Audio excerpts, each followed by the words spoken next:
Chapter 1202. Wilbur's expression slowly got darker. Even though they were kids, what they said had definitely crossed the line. Eileen looked at them and said slowly, "Get out of the way.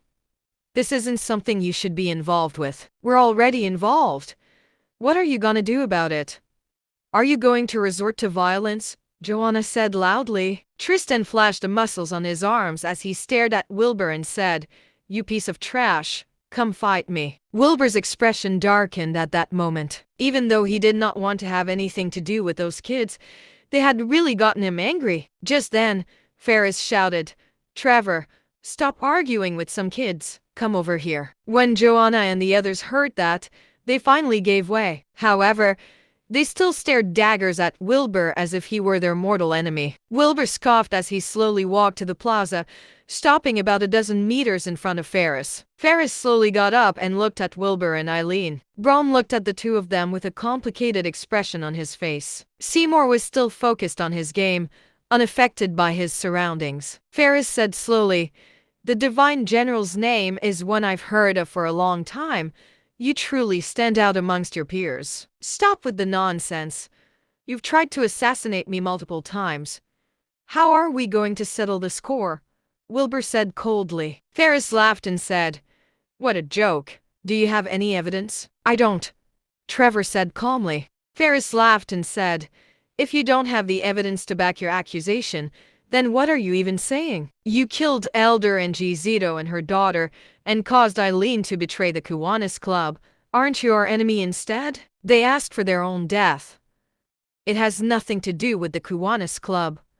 I just can't figure out why you insist on trying to kill me," Wilbur said. Ferris shook his head and said, "The flow of the world can't be controlled by individual people at your level.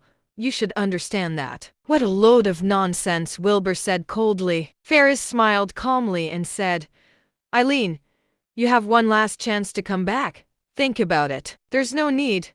The Kiwanis Club now is no longer the same as it used to be. I'm not interested," Eileen said. Ferris sighed. He swept his gaze around and said slowly, "Everyone, with things as they are, there's no need for debate.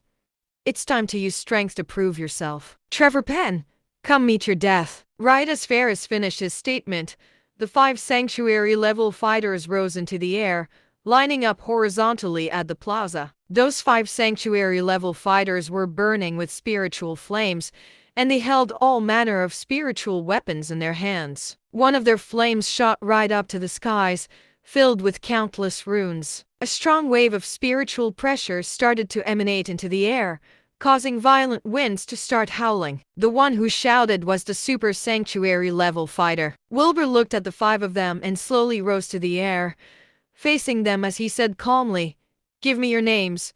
I don't kill nameless nobodies." How arrogant. Under the command of the Heavenly Conquerors, Sanctuary-level expert Joral Shear. Under the command of the Blue Sea Group, Sanctuary-level expert Reese Tyson. Under the command of the Green Sun Group, Sanctuary-level expert Jan Duquesne. Under the command of the Lumen Group, Sanctuary-level expert Ennis Johnson. Under the command of the East End Group, Steen Howell. The 5 of them announced their names and their affiliations, drawing many cheers from below. Those 5 groups were considered to be at the top even within the Kiwanis Club, and they were remarkably strong. The East End Group in particular was a top-tier group.